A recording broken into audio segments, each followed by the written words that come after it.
गलिलो आज बोजूले मकै ल्याइदिनु भयो। खानु आमा भन्थ्यो मेरो दाँतले नि हुँदैन मकैहरू खानु पनि।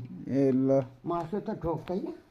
मासु त म त कुखुराको मुटु गलेर मसिनो काट्छु अनि सिन्की मुलासँग मिसाएर अनि पकाएर खान्छु। तर केटाकेटी थुप्रो मेरो सन्तान छ के बाँड्दा हुँदैन। बाँड्नु पर्छ नि बाँड्छु। ल नजिक भए त भाइले पनि यसो पुऱ्याइदिन्थ्यो टाढो। टाढो छ केही छैन।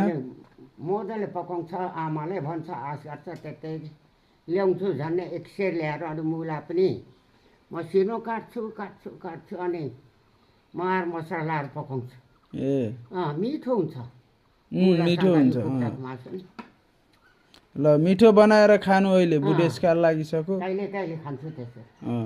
मासु त ल्याउँछ खसीको पनि खान्न सुँगुरको पनि खान्न। बोसो भएको कुरा नखानु।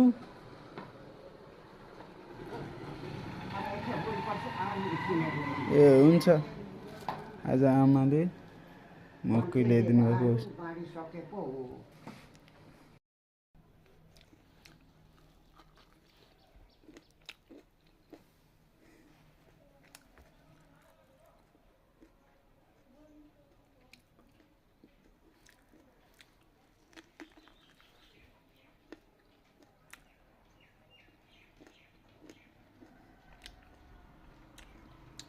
आज एउटा बोजूले मकै ल्याइदिनु भयो खानु भनेर।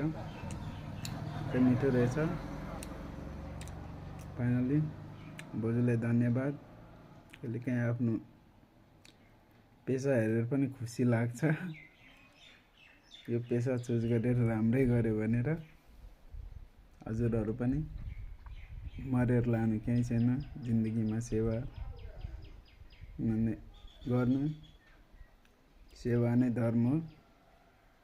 अरू केही होइन। आखिर एक दिन सब मरेरै जान्छ। चाहे राजा होस् या भिखारी आखिर लाने केही होइन।